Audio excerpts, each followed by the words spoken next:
Sebab Engkau ada di tengah-tengah kami dan Engkau mengizinkan kami untuk kami beribadah, untuk kami memuji Tuhan, untuk kami mengagungkan Tuhan, dan lebih lagi kami mau dididik, kami mau diajar, kami mau ditegur, kami mau dinasehati oleh firman Tuhan. Mari Tuhan Engkau bekerja lebih lagi di tengah-tengah kami. Engkau urapi setiap kami, biarlah kami semua di tempat ini memiliki telinga seorang murid. Sebab Tuhan memberkati kami sehingga kami mau dengar-dengaran akan firman Tuhan. Dan kami memiliki mata yang melihat akan kemuliaan Tuhan. Dan kami memiliki hati yang menangkap akan kebenaran. Sehingga tidak ada firman yang sia-sia di tempat ini.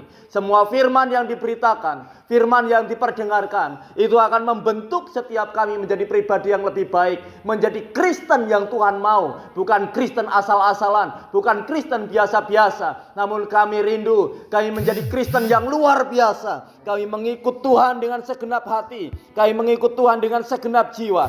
Sebab hidup kami semuanya untuk Tuhan. Terima kasih Bapa, terima kasih Roh Kudus, berkati hamba-Mu yang terbatas ini. Biarlah saat hamba-Mu berkata-kata, semua yang hamba-Mu perkatakan adalah isi hati Tuhan.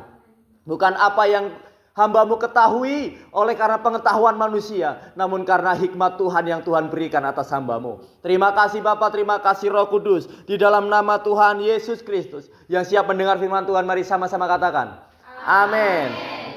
Shalom Bapak Ibu, adik-adik semua, shalom ya. Masih ingat dengan saya atau lupa? Tidak perlu kenalan lagi ya? Hah? Masih perlu kenalan lagi? Astaga. Ada yang belum kenal saya? Oh, belum kenal saya. Selesai ibadah aja kenalannya ya.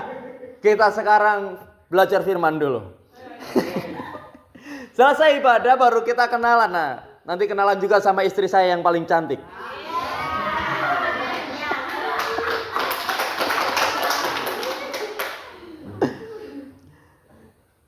Bapak Ibu Saudara, tahukah Bapak Ibu bahwa Tuhan itu begitu mengasihi kita semua?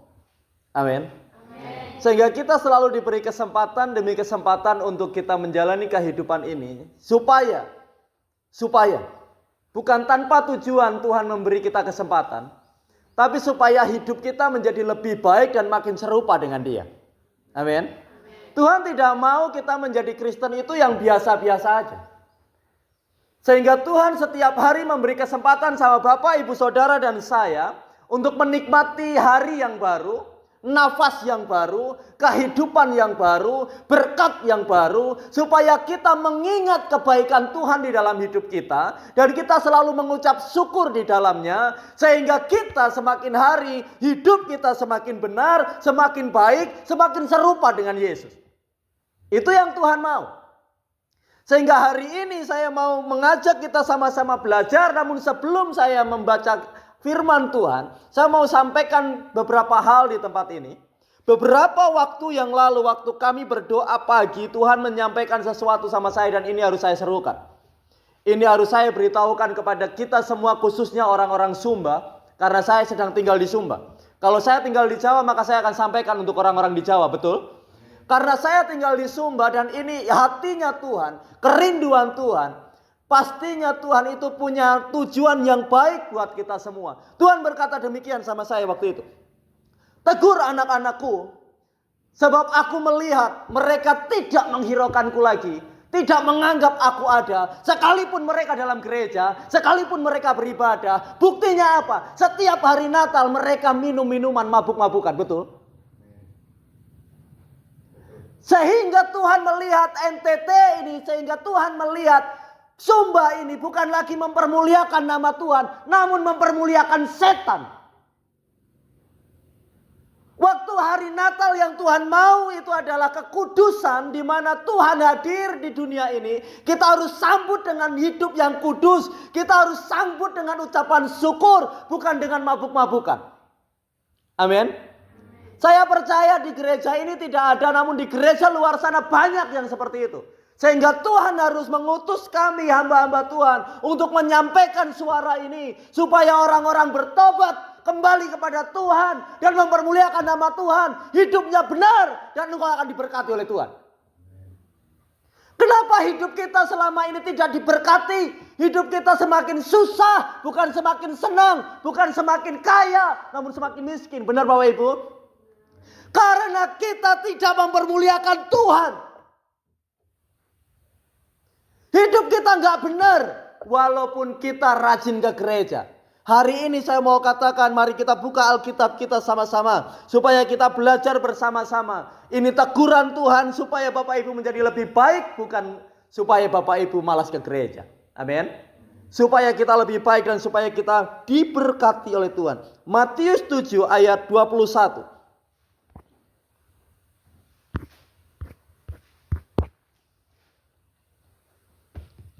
Matius 7 ayat 21, sudah ketemu, katakan asik. Asik. Haleluya. Mari kita baca bersama-sama, kita bangkit berdiri yuk. Kita baca bersama-sama 1, 3. Bukan setiap orang yang berseru kepadaku, Tuhan, Tuhan, akan masuk ke dalam kerajaan sorga, melainkan dia yang melakukan kehendak Bapakku yang di sorga. Amin. Silakan duduk dalam hadirat Tuhan. Bapak Ibu, banyak pendeta, banyak hamba Tuhan mengajar kalau engkau masuk gereja, engkau Kristen, maka masuk sorga. Betul? Saya mau katakan itu sesat. Tidak ada seperti itu. Banyak pendeta sedang tersesat dengan pemikirannya sendiri, dengan kenyamanan hidupnya, dengan kenyamanan cara berpikirnya, sehingga dia mengajak jemaat juga tersesat. Saya katakan kalau Bapak Ibu mau masuk surga, tidak cukup Bapak Ibu masuk dalam gereja, tapi Bapak Ibu harus melakukan kehendak Bapa. Amin. Kita harus belajar apa itu kehendak Bapa, apa yang harus kita kerjakan, apa yang harus kita lakukan. Gereja itu pintu gerbang supaya engkau masuk kerajaan surga.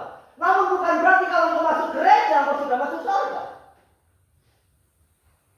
Bapak Ibu ngerti kalau Bapak Ibu masuk dalam sebuah desa, itu biasanya ada gapura.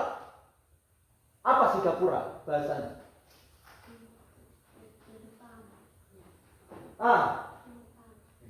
Iya, ada pintu masuk.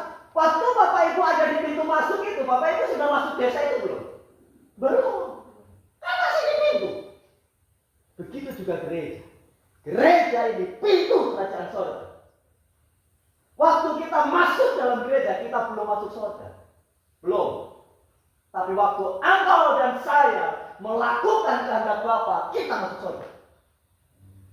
Amin. Saya percaya kita semua di tempat ini tidak ada yang mau masuk neraka. Siapa yang mau masuk neraka, saya doakan sekarang.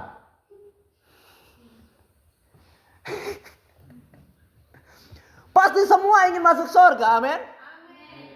Dan saya berdoa, selalu berdoa buat jemaat loh. Walaupun saya itu tidak melayani di tempat ini, saya doakan terus jemaat di Sumba, jemaat di Jawa, di tempat-tempat yang pernah saya layani.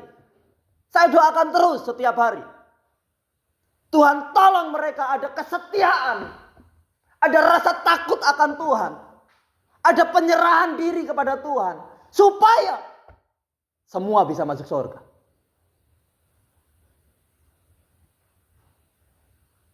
Saya rindu semua orang-orang yang pernah kami layani, kehidupannya tidak pernah sia-sia. Amin. Alkitab mengatakan, ayat yang kita baca, bukan setiap orang yang berseru kepadaku Tuhan, Tuhan, yang panggil Yesus Tuhan itu orang Kristen atau orang non-Kristen. Kira-kira siapa yang panggil Yesus Tuhan? Orang Kristen atau bukan?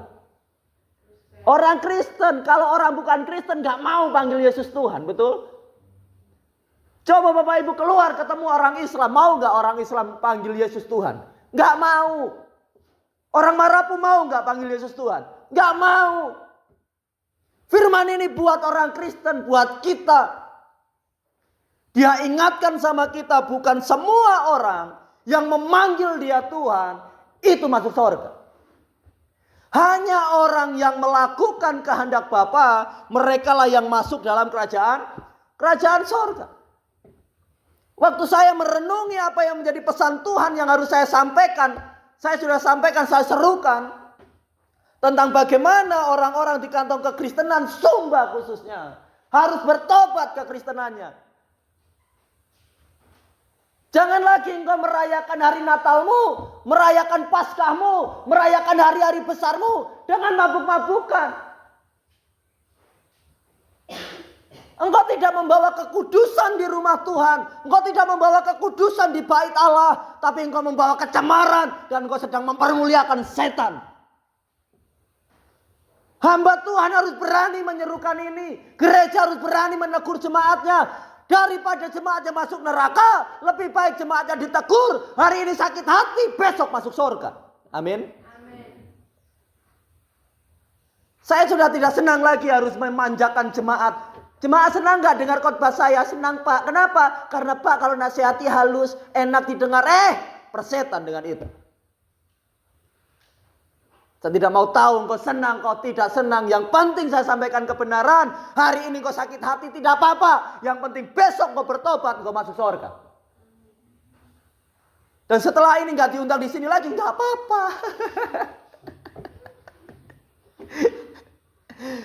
Pak, orang-orangnya gak mau lagi Pak yang khotbah. Kenapa?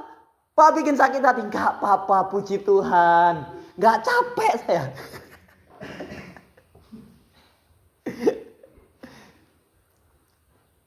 Saya berdoa dengan istri. Tuhan beri saya keberanian untuk saya negur banyak orang.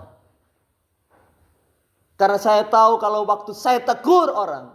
Pasti ada yang tidak senang dengan saya. Pasti ada yang membenci saya. Pasti ada yang tidak suka lagi dengan saya. Saya bilang gak apa-apa, gak apa-apa. Biarkan saja orang tidak senang, yang penting Tuhan senang. Amin. Yang penting Tuhan senang. Kita kerjakan bagian kita kerjakan cara hidup yang benar, kita kerjakan pola hidup kerajaan sorga, supaya Minggit ini penuh dengan kemuliaan Tuhan. Saya sampaikan waktu saya di Punda hari tanggal 25 kemarin. Waktu kita membaca bagaimana Yesus lahir. Malaikat datang bertemu kepada gembala-gembala. Alkitab mencatat di situ kemuliaan Tuhan melingkupi mereka dan menyinari mereka. Artinya hari ini kita sedang masih merayakan Natal. Amin Bapak Ibu. Artinya begini, Natal itu seharusnya di mana ada orang merayakan Natal, di mana ada orang mengenang kelahiran Yesus, di tempat itu kemuliaan Tuhan dinyatakan. Hidupmu harus penuh dengan kemuliaan. Hidupmu harus penuh dengan kekudusan. Bukan dengan peci Bapak Ibu. Bukan dengan minuman-minuman keras. Saya sangat sedih jika ada orang-orang Kristen waktu hari-hari raya mereka mabuk, kemudian bikin onar, bikin masalah. Dan tidak mempermuliakan nama Tuhan, namun mempermalukan nama Tuhan. Dan saya tambah sedih lagi jika ada orang Kristen yang jualan minuman keras. Nanti saya kasih tahu. Orang-orang seperti ini tidak layak masuk surga. Bapak Ibu, saya tanya sama Bapak Ibu. Mari kita renungkan sama-sama. Minum minuman keras tidak masuk surga, betul? Mabuk itu berdosa, betul? Bagaimana hukumnya bagi orang yang menjual minuman keras? Dia berdosa atau tidak? Sekalipun dia tidak minum. Berdosa tidak? Berdosa. Gara-gara dia jual makanya orang minum. Betul? Kalau dia tidak jual, orang tidak minum. Masih minum Pak, beli di tempat lain, urusan mereka. Bukan urusanmu, mau beli di tempat lain terserah. Yang penting kau tidak ikut dosanya. Amin. Saya harus sampaikan terus terang Bapak Ibu. Kemarin saja waktu ada penguburan saya lihat, kenapa ada yang jual bir di sini? Siapa yang jualan bir? Saya lihat anak Tuhan, saya bilang, sini kamu, saya berdoakan kamu. Bertobat. Di tengah umum saya katakan bertobat kamu. Siapa yang suruh kamu? Dia bilang orang-orang minta Pak. Kamu jangan turuti orang. Ikuti Tuhan. Amin. Jangan karena engkau cari uang sehingga kamu bisa dapat uang. Kamu halalkan segala cara. Gak bisa. Ikut Tuhan, harus ikut aturan kerajaan Allah. Ikut aturan kerajaan sorga. Ikut aturan firman Tuhan. Maka engkau diberkati Tuhan. Percayalah, engkau gak akan kekurangan. Tapi waktu engkau menghalalkan segala cara, semakin engkau akan kekurangan.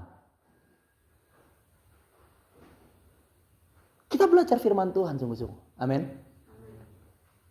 Hari ini Kalau ada di antara kita yang masih suka minum-minum, hari ini saya mau ajak kita, ayo bertobat. Bertobat sama-sama. Pak, kalau cuma 1 gelas untuk menghilangkan rasa dingin, bertobatlah. Bertobat. Hilangkan semua itu. Dulu saya berpikir begitu. Kalau cuma 1 gelas menghilangkan rasa capek, gak apa-apa. Gak apa-apa. Lama-lama saya berpikir, ini kalau saya teruskan, saya kecanduan lagi. Dan saya akan jadi pemabuk lagi. Akhirnya saya bilang, tidak. Hari ini saya harus putuskan, selesai. Saya tidak mau lagi.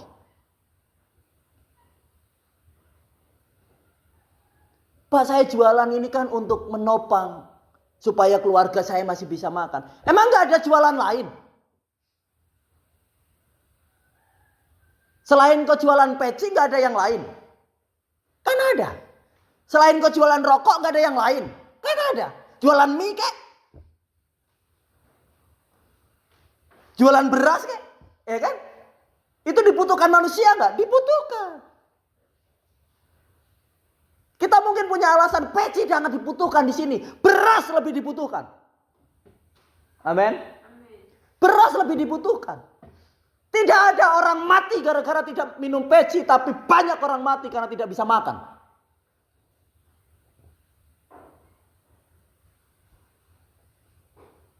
Terlalu keras saya Bapak Ibu. Amin. Yesaya 5 ayat 22 ayat 23.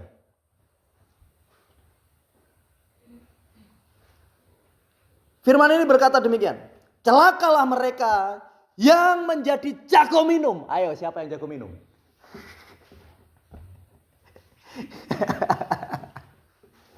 Celakalah mereka yang menjadi jago minum.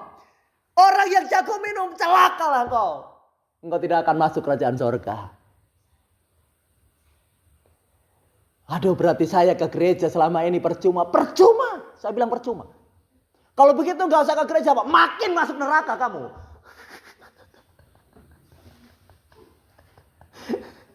Makin masuk neraka. Terus harusnya gimana? Bertobat. Itu jalan satu-satunya. Bukan malah mogok gereja. Ya udah kalau mogok gereja terserah. Engkau mau mati, engkau mau hidup terserah. Engkau mau masuk surga, ayo. Engkau mau masuk neraka, sendirian. Jangan ajak yang lain.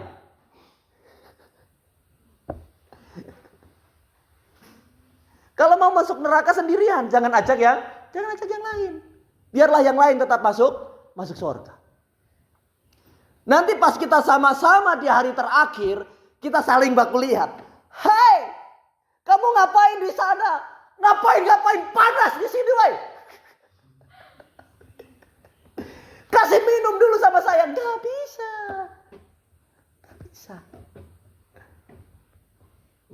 Jangan sampai Ibu RT sama Pak RT saling berjauhan. Woi,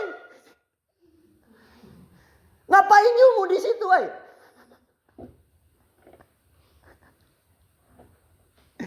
Jangan sampai. Kita harus bersama-sama terus. Amin. Bersama-sama dalam kerajaan Allah. Di bumi dan di sorga. Kita harus seperti itu. Di sini kata celakalah mereka yang jago minum dan juara dalam mencampur minuman keras.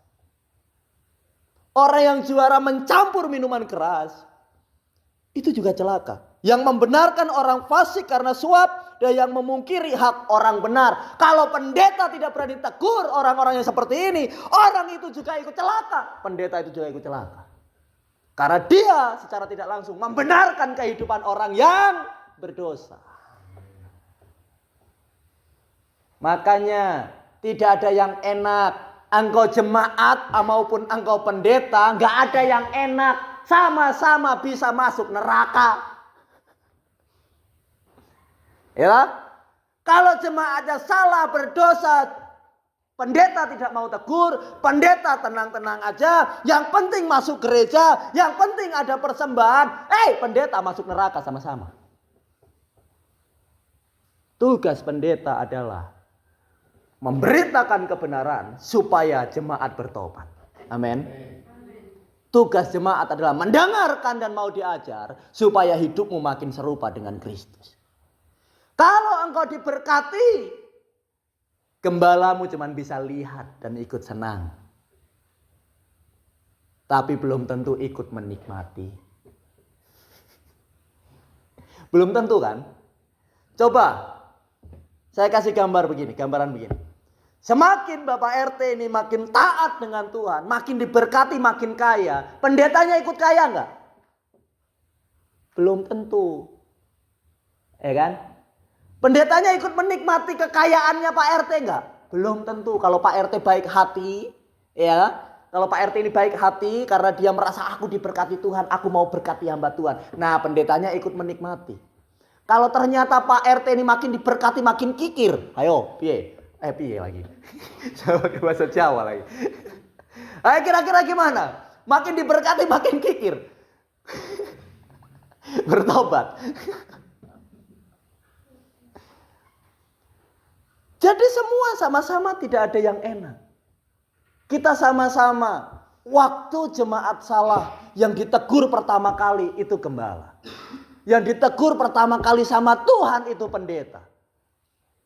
Pendeta nangis-nangis dulu sama Tuhan. Gimana caranya Tuhan? Nanti saya ngomong kasar sedikit jemaat marah. Jemaat gak terima. Besok gak masuk gereja sepi. Tuhan bilang gak apa-apa. Lakukan aja tugasmu. Tapi saya percaya kalau kita berpegang teguh dengan kebenaran. Tuhan akan terus menambahkan jiwa-jiwa kepada kita. Untuk dipercayakan, kita layani dan untuk dipercayakan menjadi teman kita, menjadi saudara seiman kita, menjadi satu tubuh dengan kita di dalam Tuhan. Amin. Kalau kita rindu orang-orang tetangga kita yang masih belum percaya itu semakin mau mendekat dengan Yesus, tunjukkan cara hidup di dalam Tuhan. Tunjukkan bagaimana menjadi jemaat Allah yang benar. Tunjukkan bagaimana menjadi umat Tuhan yang benar. Maka orang lain akan berbondong-bondong datang dan ikut untuk menyembah Tuhan yang benar. Waktu saya membaca firman Tuhan, saya belajar lagi dan terus belajar. Saya terus diajar oleh Tuhan begini. Waktu Yesus datang di satu tempat, maka berbondong-bondonglah orang banyak datang kepadanya dari segala tempat. Betul ya? Artinya begini. Di mana kekristenan ada, seharusnya berbondong-bondong orang datang untuk ikut menyembah Tuhan bersama dengan kita.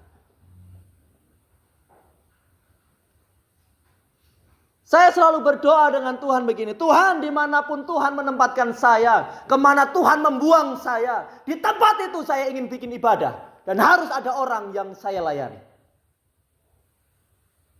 Bersyukur semua doa itu dijawab oleh Tuhan. Kemanapun saya pergi, tetap ada orang yang saya layani. Dulu waktu pertama kali tinggal di Waingapu, saya pusing, saya mau layani siapa? Tidak ada orang yang belum percaya Tuhan di sini.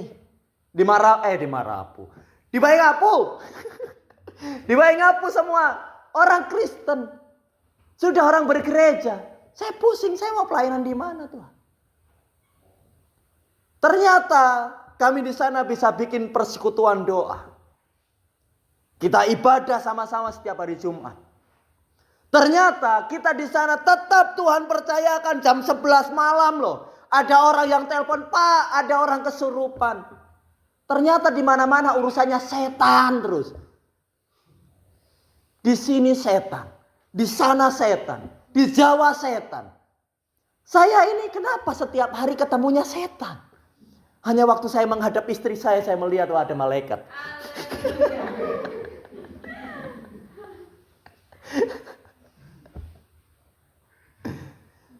Saya pusing kadang-kala. Kenapa pelayanannya harus berurusan dengan setan terus? Tapi itulah yang dipercayakan Tuhan sama saya. Dan setiap orang, kepercayaan yang Tuhan berikan itu berbeda-beda. Amin. Saya percaya waktu engkau di tempat kerja, engkau dipercaya Tuhan untuk menjadi alatnya Tuhan. Supaya nama Tuhan dipermuliakan di tempat kamu bekerja. Dimanapun kita ada, tempat itu harus kita jadikan seperti gereja. Amin. Seperti gereja. Kenapa saya bilang seperti gereja, Bapak Ibu? Karena waktu kita masuk dalam gereja, semua tiba-tiba berubah seperti malaikat. Amin. Yang di luar sana hidupnya kayak setan masuk ke sini jadi seperti malaikat. Demikian kita harus menjadikan semua tempat di mana kita berada harus menjadi seperti di gereja. Tempat di mana kita tinggal itu gereja kita. Tempat di mana kita kerja itu gereja kita. Sehingga dimanapun kita berada, semua yang ada di sekitar kita menjadi seperti malaikat. Pas tidak ketemu sama kita, terserah mereka mau hidup seperti apa. Tapi waktu ada bersama-sama dengan kita, hidup mereka harus berubah. Amin. Hidup mereka harus berubah. Itulah yang namanya melakukan kehendak Bapa. Dimanapun engkau berada, engkau membawa damai. Dimanapun engkau berada, engkau membawa kemuliaan Tuhan. Dimanapun engkau berada, engkau membawa puji-pujian bagi Tuhan. Dan nama Tuhan dipermuliakan lewat hidupmu dan hidup saya. Amin. Harus seperti itu. Ayat terakhir, namun khotbahnya belum berakhir. 1 Korintus 6. Bapak Ibu sudah bosan? Masih betah dengar saya? Setengah jam lagi ya? Ya. Oke, mari kita lanjut. Di tempat lain biasanya saya 20 menit selesai. Di tempat ini saya berapi-api kayaknya. 1 Korintus 6 ayat 9 dan 10. Haleluya. Firman Tuhan berkata demikian, atau tidak tahukah kamu bahwa orang-orang yang tidak adil tidak akan mendapat bagian dalam kerajaan Allah? Bapak Ibu, kita harus bersikap adil, amin. Harus bersikap adil. Pak RT lebih-lebih karena Pak RT adalah perangkat desa di sini sebagai RT, Bapak dipercaya di sini sebagai RT. Maka Bapak dalam menyelesaikan segala masalah harus bersikap adil. Jangan karena itu keluargamu, maka engkau bela sekalipun dia salah. Tapi kalau dia salah tetap harus dinyatakan salah. Engkau harus berbuat adil. Istri harus mensupport, mendukung apa yang dikerjakan oleh suami. Jangan lagi istri berkata, oh Pak jangan begitu, itu keluarga saya harus kamu bela. Tapi dia mencuri. Tidak apa-apa. Itu keluarga. Tetap harus dibela. Hei pencuri kok dibela. Tetap harus bersikap adil. Di atas ya kita katakan ya. Di atas tidak kita katakan tidak. Jika benar kita katakan benar. Jika salah kita katakan salah. Mari kita bersikap adil. Karena orang yang tidak adil tidak masuk dalam kerajaan Allah. Alkitab katakan begini selanjutnya. Jangan sesat. Jangan sesat Bapak Ibu. Kalau Bapak Ibu mendengar gereja lain mengajarkan. Asal engkau percaya Yesus engkau selamat. Apapun yang engkau kerjakan engkau selamat. Yang penting kamu percaya Yesus. Jangan mau ikut. Itu gereja sesat. Itu gereja sesat. Gereja merayakan Natal joget-joget. Dengan lagu-lagu dunia itu gereja sesat. Kalau engkau merayakan Natal, lagu-lagu pujian, lagu-lagu untuk kemuliaan Tuhan yang engkau bunyikan di situ, yang engkau adakan di situ. Engkau mau joget-joget, tapi lagunya harus lagu yang memuliakan Tuhan. Engkau menari bagi Tuhan, bukan menari karena minum peci. Betul Bapak Ibu? Amin. Saya melihat beberapa gereja di Facebook, bukan di sini, di Facebook. Saya lihat seorang hamba Tuhan memposting gerejanya sedang merayakan Natal yang diputar lagu disco dis. Semua orang menari-nari dari anak kecil sampai orang tua. Joget gak beraturan. Saya lihat ini pendeta sesat. Kenapa dia merayakan Natal dengan cara yang seperti ini dan ajak-ajak jemaat? Kalau mau masuk neraka, masuk sendiri, jangan ajak jemaat. Amin. Biarkan jemaat tetap masuk surga. Kalau pendetanya mau masuk neraka, silakan. Kira-kira Bapak Ibu kalau pendetanya masuk neraka, ikhlas ya? Ibu pendeta langsung sedih.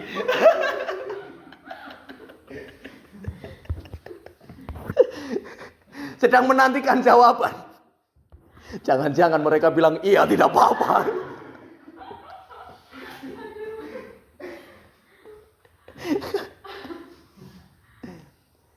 Jadi kita harus saling, ada kata saling mengingatkan satu dengan yang lain.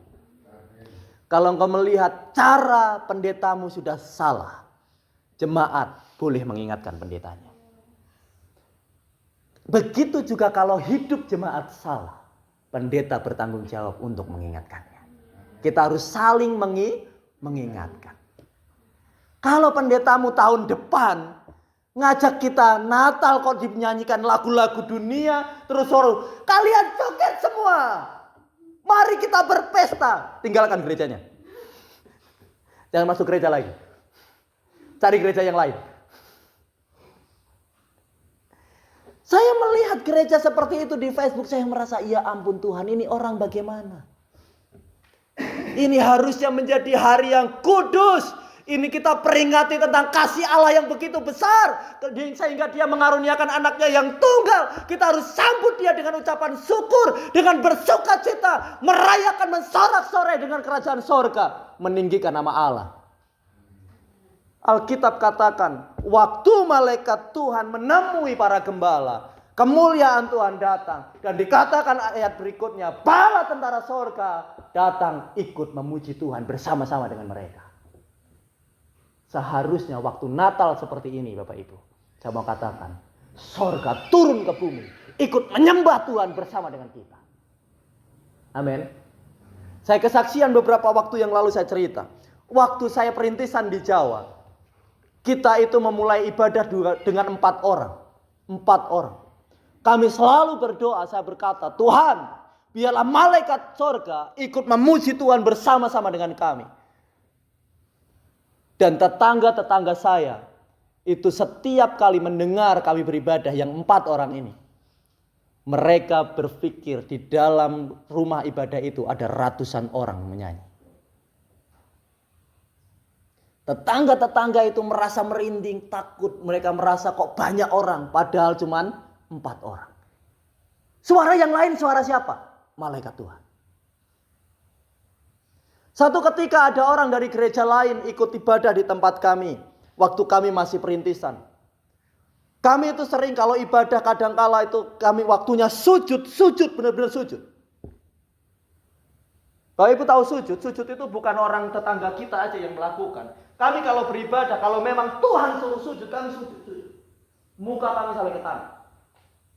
Satu ketika orang dari gereja lain itu karena tidak terbiasa seperti ini, dia buka mata, dia melihat. Di tempat kami ibadah itu ada orang-orang berjubah putih ikut sujud semua. Dia yang melihat, saya nggak lihat. Cuman dia yang melihat. Dan di situ saya tahu bahwa malaikat Tuhan ikut bersama-sama dengan kita menyembah Tuhan. Seharusnya Natal kita itu seperti itu. Amin. Waktu kita mempermuliakan Tuhan. Waktu kita menyambut kedatangan Tuhan. Alkitab katakan, bala tentara sorga ikut memuji bersama dengan mereka. Ikut memuji bersama dengan para gembala dan malaikat yang menemui para gembala itu. Jangan kok malah yang lain yang memuji. Kita jangan berharap setan ikut memuji. Nggak bakal. Nggak akan terjadi.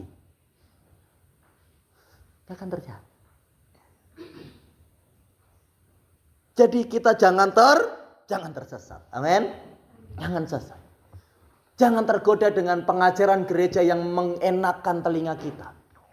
Yang kayaknya enak didengar. Yang kayaknya lebih enak diikuti. Jangan tersesat Bapak Ibu. Amin. Gereja di sini tuh nggak enak Pak. Masa kita sering kali disuruh puasa. Bu pendeta sering puasa. Suruh puasa jemaat tidak.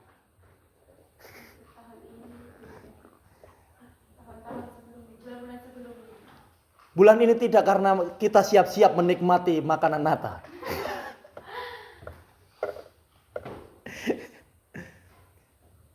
Bersyukur kalau masih ada gereja yang mengajarkan kita untuk berpuasa. Karena gereja lain banyak lagi yang tidak peduli dengan itu. Amin. Banyak yang tidak peduli dengan itu.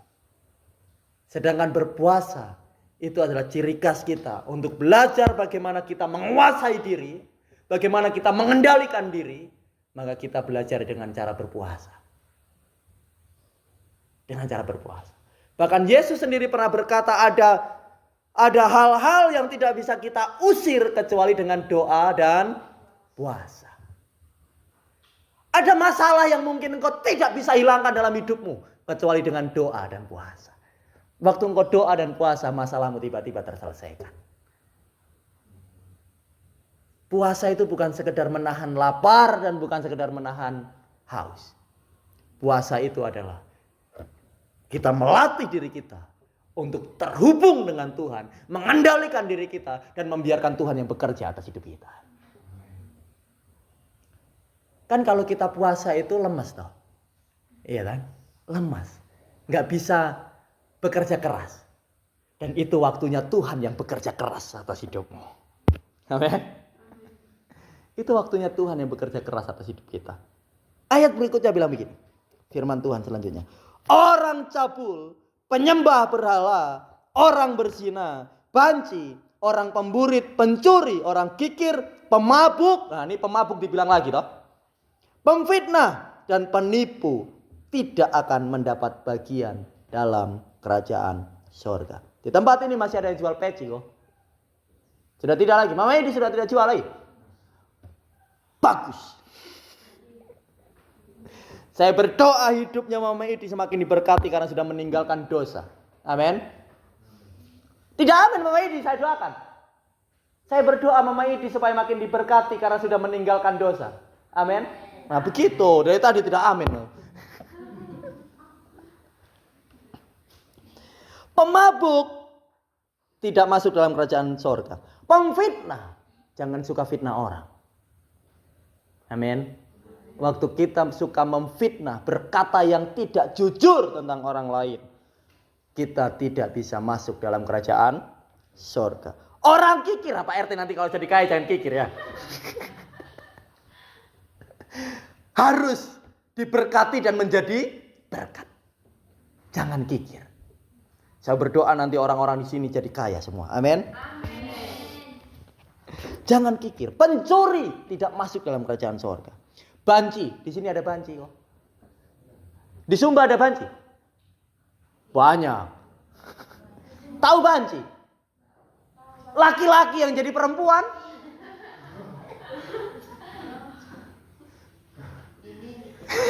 Di Minggit tidak ada. Haleluya, orang-orang Minggit semua mengikuti pengajaran kerajaan sorga. Amin. Di tempat lain ada. Dan orangnya rajin gereja. Rajin juga yang seperti itu. Saya mau bilang itu tetap tidak masuk kerajaan sorga. Banci gak masuk kerajaan sorga. Kalau sampai ada banci masuk kerajaan sorga, kita sama-sama tidak usah percaya Yesus. Amin. Jadi tidak ada banci yang masuk sorga. Sekalipun banci itu masuk gereja terus. Setiap kali Natal dia paling heboh. Dia masuk di depan ngapain? Ikut memeriahkan acara Natal dengan cara menari. Banci tetap tidak masuk dalam kerajaan sorga. Sekalipun dia menari menghibur orang-orang di gereja, namun dia tetap dinantikan oleh neraka. Tidak ada banci masuk kerajaan sorga.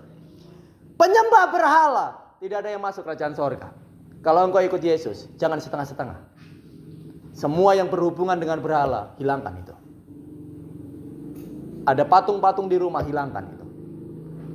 Jangan ikut lagi apa-apa yang tentang penyembahan berhala.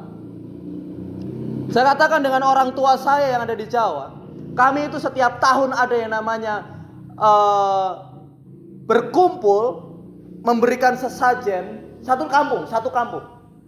Kumpul memberi sesajen dan dibawa ke satu tempat di pohon.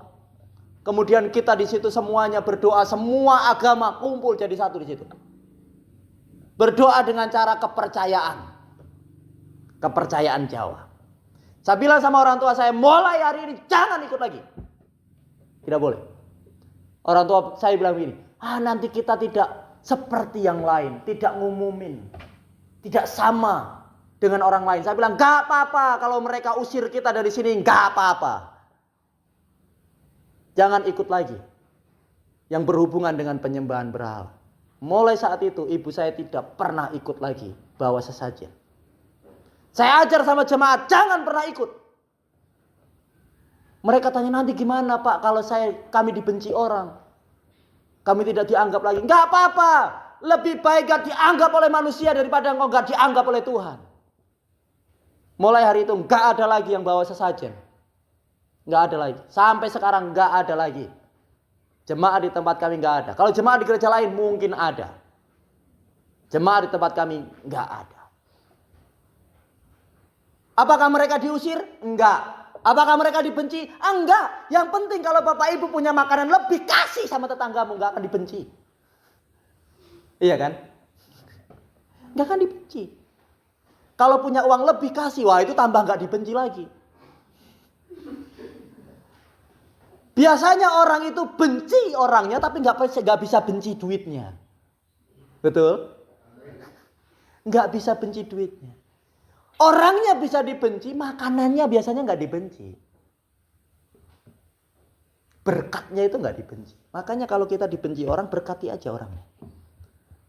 Nanti lama-lama dia akan baik sendiri dengan kita. Amin. Baik sendiri dengan kita. Orang berzina. Saya harus katakan terus terang hari ini. Orang berzina tidak bakal masuk kerajaan surga. Sekalipun engkau sudah masuk dalam gereja. Makanya kita jangan pernah yang namanya selingkuh, Bapak Ibu. Amin. Kita harus bertobat. Sudah punya istri, sudahlah. Cukup satu itu. Walaupun dulu cantik, sekarang gak cantik, gak apa-apa. Tetap pernah cantik.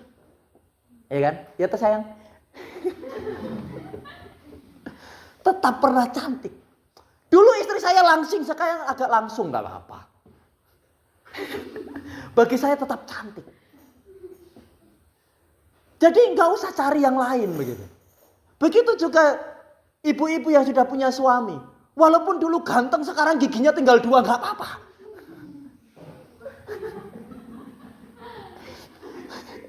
Dulu ganteng sekali, sekarang udah tua kan nggak ganteng lagi, ya kan? Sudah keriput-keriput, nggak apa-apa. Tetap jadi satu, amin. Jangan berselingkuh. Selingkuh itu berzina. Dan itu tidak bisa masuk dalam kerajaan sorga. Ini yang paling penting. Mama siapa tadi? Yang pimpin pujian? Tahun depan mau rencana menikah? Rencana. Secepatlah menikah. Saya katakan dengan terus terang dan jujur. Menikah dalam Kristen itu tidak butuh pesta. Tidak butuh banyak apa supaya orang lain ikut menikmati kebahagiaan. Kalau engkau belum punya apa-apa, yang penting kau menikah dalam gereja. Pak, belum bisa pesta, tahun depan pestanya. Belum bisa makan-makan, tahun depan makan-makannya. Kalau kau ada uang. Yang penting hari ini kau nikah. Kalau engkau tidak pernah nikah dan engkau hidup bersama, engkau berzina. Maaf, saya terus terang.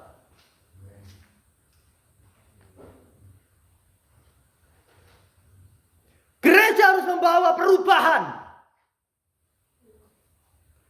Jangan takut gerejamu dibenci orang lain, gak apa-apa. Yang penting kau menegakkan kebenaran.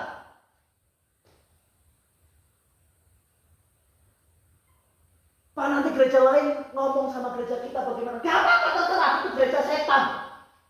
Karena dia tidak menegakkan kebenaran. Gereja yang benar harus mengatakan, berani dengan jujur katakan, orang yang tidak menikah dalam gereja, sekalipun dia sudah tinggal satu rumah, apalagi sampai beranak cucu, dia masih berzina. Dan orang seperti itu tidak akan pernah masuk dalam kerajaan surga waktu dia meninggal. Makanya saya katakan, secepatnya menikah. Gak punya uang, gak apa-apa. Yang penting kamu datang ke gereja, kamu menikah, diberkati sama Tuhan. Urusan dengan keluarga, urus nanti. Yang penting keselamatan hidupmu. Kalau kita nggak punya apa-apa, saya percaya jemaat nggak mungkin tinggal diam. Amin. Mari bantu saudara-saudara kita supaya tidak hidup dalam berzina. Kalau misalnya ada 2 pasangan atau 3 pasangan atau 4 pasangan yang belum menikah, menikah bersama, sama-sama. Nikah rame-rame. Pak, belum ada uangnya. Iuran, yang punya ayah loh, bawa ayah. Seperti kalau Natal begitu. Yang bawa beras 1 kilo, bawa beras 1 kilo. Nanti kita makan sama-sama satu gereja. Udah itu. Itu pesta pernikahan. Urusan dengan keluarga, urus ntar, nanti. Setelah engkau sudah menikah. Hidupmu diberkati. Anak cucumu diberkati. Dan engkau layak masuk dalam kerajaan surga.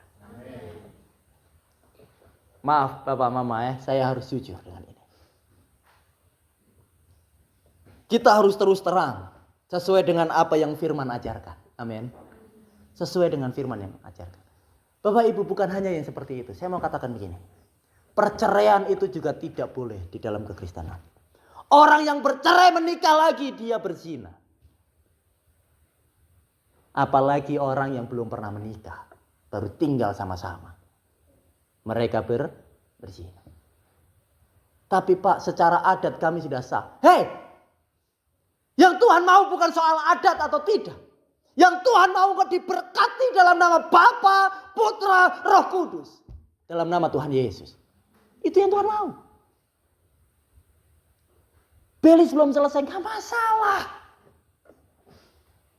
Gereja harus berani. Gereja harus berani. Ngomong. Nikah. Keluarga gak ada yang ikut datang. Gak apa-apa. Ada jemaat jadi saksi. Walaupun keluarga tidak mau jadi saksi. Amin. Pak, kalau saya nikah, orang tua saya marah. Om-om saya marah. Mereka gak mau, gak izinkan, gak apa-apa. Masih ada jemaat yang mendukung kalian. Jemaat jadi saksi di hadapan Tuhan dan di hadapan hamba Tuhan. Bahwa mereka sudah dinikahkan di dalam nama Bapa, Putra, dan Roh Kudus. Di dalam nama Tuhan, Tuhan Yesus. Itu paling penting. Alkitab menegur sama ahli Taurat dan orang-orang Farisi. Karena mereka lebih mengutamakan tradisi dan budaya adat istiadat dibandingkan firman Tuhan. Mereka dibilang mereka tidak mempermuliakan Tuhan. Seringkali kita lihat di tempat ini. Di daerah-daerah sini, di Sumba ini khususnya. Lebih mementingkan adat istiadat dibandingkan perintah Tuhan. Saya tidak ngomong belis harus dihilangkan, enggak. Kalau engkau mampu, lakukan. Iya, kalau engkau mampu lakukan. Karena itu ciri khas orang Sumba. Orang Sumba nikah nggak ada belis itu bukan orang Sumba namanya, betul? Itu orang Jawa, nggak ada belis, itu orang Jawa. Cuman ada lamaran, lamarannya apa? Lemari 1. Nah itu orang Jawa begitu. Lamarannya lemari 1, motor 1. Nah udah begitu aja. Kalau orang Sumba nikahnya apa? Pakai apa? Belis. Nah, itu ciri khas. Ya udah, lakukan aja ciri khasmu. Tapi jangan kau mengabaikan perintah yang paling utama, yaitu supaya kita diberkati di hadapan Tuhan. Adatnya urus ntar. Kalau belum selesai, urus belakangan. Yang penting kau nikah dulu di hadapan Tuhan. Itu akan menolong bagaimana Tuhan memberi jalan dalam hidup saudara dan saya. Supaya bisa menyelesaikan apa yang belum selesai. Engkau berat karena belis belum selesai. Datang sama Tuhan. Diberkati di hadapan Tuhan. Maka Tuhan yang akan tolong. Bagaimana Tuhan memberkati hidupmu. Supaya engkau bisa menyelesaikan belismu. Tapi semakin engkau jauh dari Tuhan. Semakin engkau menunda-nunda. Saya katakan. Kita tidak pernah tahu kapan waktunya kita dipanggil oleh Tuhan. Dan kalau kita belum diberkati di hadapan Tuhan, engkau mati sia-sia. Hidupmu sia-sia dan matimu masuk neraka. Kenapa? Karena kita hidup di dalam perzinahan. Makanya saya katakan habis ini nggak diundang ke sini, nggak apa-apa, ya toh? Nggak apa-apa. Yang penting saya serukan kebenaran dulu. Jangan panggil pendeta yang itu, khotbahnya nanti berbahaya kalau didengar tetangga-tetangga, berbahaya kalau didengar orang Sumba lainnya. Nggak apa-apa, nggak diundang. Saya nggak capek ngomong, saya nggak capek dari Waingapu ke sini, saya nggak capek naik ke situ.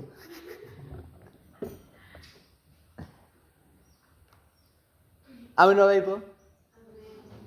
Lakukanlah itu. Saya berdoa, Mama, jangan tunda-tunda, ya. Jangan memikirkan hal-hal yang duniawi dulu. Pikirkan bagaimana keselamatan hidupmu di hadapan Tuhan. Engkau berpuasa, bagus. Engkau berdoa, bagus. Tapi kalau hidupmu belum benar, engkau tetap tidak masuk dalam kerajaan Allah. Tapi nyatanya Tuhan menjawab doa saya waktu saya puasa, Pak. Iya, karena Tuhan mengasihi hidupmu. Tuhan ingin tahu. Tuhan ingin kalau engkau tahu kalau dia itu mengasihimu. Tuhan ingin tahu, memberitahu kepadamu bahwa dia itu tetap memberi kesempatan kepadamu. Dan Tuhan ingin supaya kamu tahu betapa besar kuasanya bisa menjawab doamu. Apalagi kalau hidupmu sudah benar, kamu belum benar aja Tuhan jawab doamu. Apalagi kalau hidupmu sudah benar. Engkau akan semakin menikmati bagaimana kebesaran Tuhan, kemuliaan Tuhan dalam hidupmu terjadi. Janji-janji Tuhan tergenapi dalam hidupmu karena engkau sudah menjadi orang benar. Ada gereja yang mengajarkan kalau engkau percaya Yesus, engkau otomatis jadi orang benar. Ya, saya katakan ya, tidak salah. Karena engkau dibenarkan oleh Tuhan karena penebusannya di kayu salib. Tapi kalau hidupmu makin hidup dalam dosa terus menerus, engkau tidak layak disebut orang yang dibenarkan oleh Tuhan. Karena orang yang dibenarkan itu seperti ini. Engkau sudah salah jalan, harusnya engkau ke depan, tapi engkau ke kanan. Engkau dibenarkan oleh Tuhan, diangkat oleh Tuhan, ditaruh di jalan yang benar. Engkau jalan kembali di jalan yang lurus. Tapi kalau engkau masih jalan ke sana lagi, engkau tidak layak disebut orang yang dibenarkan. Engkau sudah salah jalan, engkau ditegur, engkau dinasehati, maka engkau kembali kepada jalan yang benar. Itulah orang yang dibenarkan. Amin. Jadi jangan takut untuk engkau melangkah di dalam kebenaran. Jangan pernah takut dan jangan pernah bimbang. Jangan khawatir. Tuhan yang akan jadi pembelamu.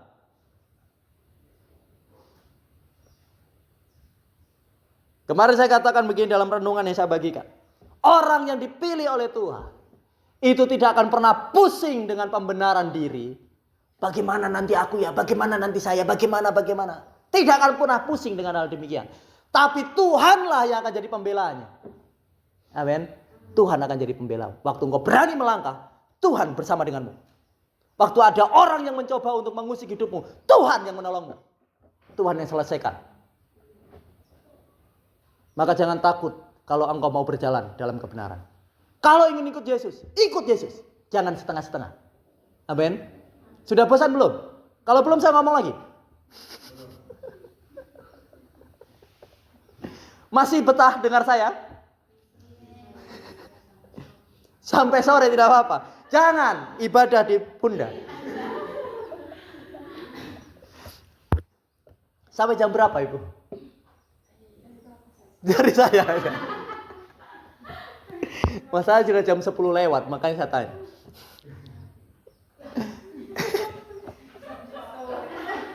Haleluya. Jangan pernah takut waktu engkau berjalan dalam kebenaran. Ini pesan saya. Apapun yang engkau kerjakan jika itu bersama dengan Tuhan akan mendatangkan keberhasilan dan hidupmu akan dibela oleh Tuhan. Tuhan akan menolongmu, menyelesaikan segala masalahmu dan engkau akan jadi pemenang. Amin. Kita akan jadi pemenangnya. Jangan takut. Hari ini kau dibenci, besok kau dicari-cari. Amin. Waktu saya pertama kali bertobat, saya diusir dari rumah. Bayangin, saya diusir dari rumah. Padahal mama saya, ibu saya itu Kristen. Waktu saya bertobat, saya masuk gereja, saya diusir ibu saya. Masuk akal gak kira-kira? Enggak masuk akal. Waktu saya nakal, saya masih berandalan, bikin onar di sana, maling di sana sini. Ibu saya berdoa di gereja, Tuhan, biar anak saya masuk gereja seperti teman-temannya yang lain. Amin. Sambil nangis-nangis. Pas saya masuk gereja, dia usir saya dari rumah. Kira-kira ini yang error siapa?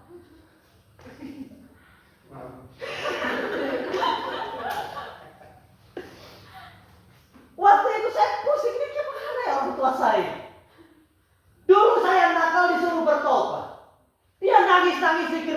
berdoa. Giliran saya bertobat, saya di sini.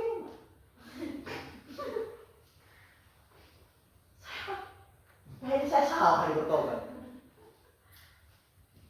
Begitu yang akan terjadi pada orang-orang yang mau serius dengan Tuhan. Alkitab katakan, musuh orang adalah orang seisi rumahnya sendiri. Waktu engkau mau sungguh-sungguh bertobat dalam Tuhan, yang menjadi penghalangmu pertama kali adalah orang yang ada di sekitar. Orang yang ada di dekatmu. Pas anak-anak mau berdoa sungguh-sungguh, tiba-tiba mamanya panggil, "Woi, di mana kamu?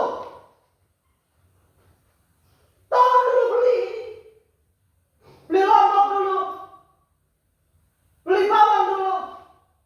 Anaknya dalam kamar bilang, "Mama ini kayak setan aja, saya mau berdoa lalu. Saya mau berdoa, baru mama teriak-teriak terus." Musuh orang, waktu kita mau sungguh-sungguh dengan Tuhan, yang pertama kali adalah orang di sekitar kita.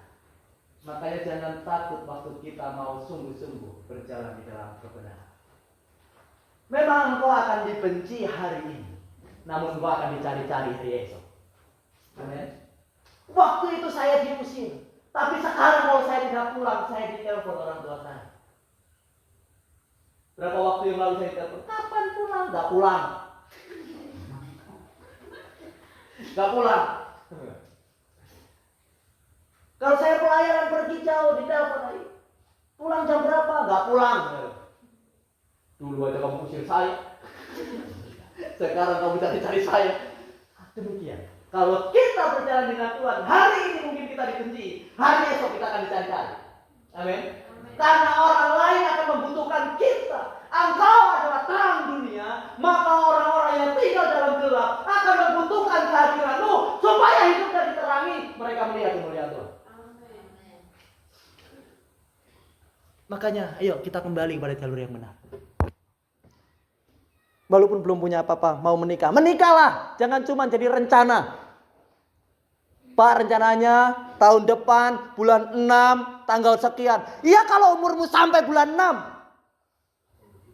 Kalau tidak, nggak mau sampai kemana? Matimu kemana? Halo? Mau saya bilang Januari aja, jangan lama-lama. Supaya saya masih di sini. Amin. Suaminya yang mana? Bagaimana, Bapak? Siap? Siap menikah? Begitu dong. Urusan yang lain pikir nanti. Yang penting kamu datang ke gereja bersama dengan jemaat, Ibu Gembala siapkan siapa yang akan memberkati, disiapkan surat-suratnya, urus kecacatan sipil. Kalau pusing nanti mau kecacatan sipil bisa kontak kita. Maksudnya saya tunjukkan jalannya. Saya tunjukkan jalannya ke sini. Atau bisa nanti. Ya nanti semua bisa diatur. Yang penting berjalan bersama dengan Tuhan. Datang aja. Jemaat siap mendukung. Amin. Ada teman-teman, ada saudara-saudara kalian yang siap mendukung. Kalau keluarga nanti bermasalah, pikir nanti. Saya katakan, hari ini mungkin kau dibenci. Besok kau akan dicari-cari. Amin. Orang akan butuhkan kamu. Selama kamu hidup dalam kebenaran, kamu dibutuhkan di mana aja kamu berada. Kamu diperlukan dan kamu dibutuhkan karena engkau garam dan engkau terang. Tidak ada masakan yang tidak butuh garam, betul? Semua masakan butuh garam. Tidak ada kegelapan yang tidak butuh terang. Semua kegelapan butuh terang. Maka jika kita tinggal di dalam Tuhan, dimanapun kita dibutuhkan. Dan kita akan dicari-cari. Saya ini pergi kemanapun puji Tuhan dibutuhkan. Pergi ke Sumba gak disia-siakan. Gitu? Pergi di Jawa gak disia-siakan. Pergi di Jawa daerah mana tetap ada pelayanan. Tetap aja ada yang membutuhkan. Padahal orang tidak kenal. Saya pernah pelayanan di Jawa Timur itu gak kenal orang satupun.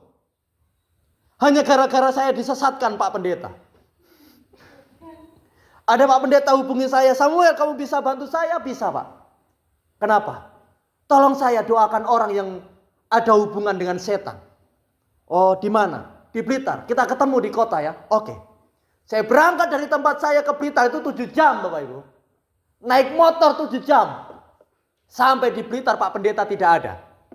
Dia telepon saya, Samuel, saya tidak bisa datang hari ini. Terus? Saya sudah di Blitar loh 7 jam perjalanan. Nanti ada teman saya yang jemput. Waduh. Yang jemput tidak kenal saya juga tidak kenal yang jemput. Bayangin ini kalau saya duduk di sini yang jemput lewat, siapa yang panggil? Kita sama-sama seperti orang hilang nggak? Yang satu hilang gara-gara mencari saya, yang saya hilang gara-gara nunggu orang yang tidak saya kenal. Kita saling baku tunggu. Lama-lama akhirnya ketemu juga. Ketemu dengan satu pendeta di sana. Saya diajak ke satu desa. Saya bilang, ini kemana Pak? Perjalanannya masih 2 jam lagi. Ya ampun Tuhan. Berjalan naik ke atas gunung. Sampai di lokasi itu tidak ada orang Kristen satupun. Kami cari mutar-mutar. Saya tanya, Pak mau kemana? Ya mau pelayanan. Nah, pelayanan apa? Dari tadi cuma muter-muter tok. Cuma jalan-jalan aja. Tenang dia bilang. Tinggal sedikit lagi. Sedikit apa, saya sudah 7 jam dari kampung saya sampai ke sini. Masih 2 jam lagi muter-muter. Pak tinggal bilang sedikit aja. Sedikit lagi sampai. Ya ampun Tuhan. Sampailah di satu tempat di puncak. Ketemu dengan satu keluarga Kristen. Tapi seluruh kampung di situ tidak ada yang Kristen. Cuman satu keluarga ini. Dan waktu saya bertemu dengan keluarga ini bersaksi. Waktu dia menerima Tuhan Yesus. Ini luar biasa. Waktu dia terima Tuhan Yesus Bapak Ibu. Karena tetangganya tidak ada yang Kristen. Satu desa itu tidak ada yang Kristen. Dia mau dibakar hidup-hidup. Dia mau dibakar hidup-hidup. Satu keluarga. Bayangin. Kira-kira kalau itu terjadi sama Bapak Ibu masih tetap mau Kristen atau tidak? Atau pindah agama? Kira-kira mau dibakar tetap mau Kristen? Saya ragu. Tapi itu keluarga. Dia bertahan, dia berdoa dalam nama Yesus. Tuhan, saya sudah mengikut jalanmu. Saya sudah percaya kepadamu. Tuhan yang bela, dia bilang. Dalam proses itu, dia tinggal tunggu waktu aja. Mereka diusir dari situ atau dibakar. Mereka milih, mereka tidak mau keluar dari rumah itu. Mereka tetap mau bertahan. Dan seandainya dibakar, mereka siap dibakar. Tiba-tiba Bapak Ibu. Orang yang jadi provokator. Yang mau membakar mereka. Itu sakit semua. Dan satu persatu mati. Itu pembelaan Tuhan. Sampai sekarang. Itu orang tetap tinggal di desa itu. Dan setiap bulan mereka jadi berkat. Buka pasar murah di situ. Kadang memberkati orang dengan sembako tanpa bayar. Luar biasa. Dan ternyata waktu saya dibawa ke situ, saya diajak ketemu sama orang gila. Ayo, kira-kira gimana? Bapak Ibu, saya mau katakan sekali lagi, kalau kita tinggal di dalam Tuhan, hidup kita dibutuhkan. Amin. Dimanapun dibutuhkan. Kadangkala yang butuh kita itu bukan orang waras. Orang gila pun butuh sama kita. Kalau yang gila aja butuh sama kita, apalagi yang waras, amin. Yang tidak bisa mikir aja butuh sama kita, apalagi yang bisa mikir, amin. Saya datang ke orang gila, saya datangi orang gila itu. Waktu teman saya yang datang, dia biasa aja, santai, bisa duduk sama dia. Waktu saya datang, saya maju, tiba-tiba dia teriak, takut, tidak mau sama saya. Saya langsung ngomong, oh berarti setan yang di dalamnya. Dia bukan gila karena jiwanya, tapi setan yang membuat dia gila. Saya panggil dia masuk dalam rumah, doa dalam nama Yesus. Sembuh dia. Setan yang mengikat hidupmu dilepas. Itu orang 7 tahun tidak pernah mandi. Hari itu saya bilang, mandi, ganti pakaian, potong kuku. Kalau ibu tahu, potong kukunya, gunting itu sampai begini. Gunting itu keras. Waktu buat potong kukunya itu tidak bisa. Gunting tidak bisa potong kukunya. Kita pakai yang gunting kuku itu, yang besar, ukuran besar, itu pencet tangan dua, baru bisa terpotong dia punya kuku. 7 tahun nggak pernah potong kuku, nggak pernah mandi, nggak pernah ganti pakaian. Hari itu ketemu dengan Tuhan Yesus, dia mandi, dia ganti pakaian, dia potong kuku, potong rambut, ganteng lagi. Waktu kita jalan sama Tuhan, kita diubahkan dan kita akan mengubahkan. Amin. Kita diubahkan dan kita akan mengubahkan. Jangan takut. Makanya saya bilang jangan takut. Segerakan apa yang harus. Kalau bapak dan mama ini tiba-tiba, saya mendengar kesaksian tadi, tiba-tiba memiliki ada inisiatif untuk menikah, itu sebenarnya Roh Kudus sedang menggerakkan hidupmu, sedang mengingatkanmu. Supaya apa? Supaya engkau tidak hidup lagi dalam perzinahan, tapi engkau hidup di dalam berkat Tuhan. Dan tidak satu kebetulan, firman yang saya bawa juga firman yang sama. Untuk meneguhkan supaya bapak dan mama ini mau mengambil jalan. Aku diberkati, aku menikah di hadapan Tuhan. Amin. Jadi mari kita sama-sama Bapak Ibu. Saya berdoa kita belajar sesuatu hari ini. Amin. Kita sama-sama bertobat, kita sama-sama kembali sama Tuhan. Dan kita mempermuliakan nama Tuhan. Dan jika Tuhan kita permuliakan, maka hidup kita juga akan diberkati oleh Tuhan.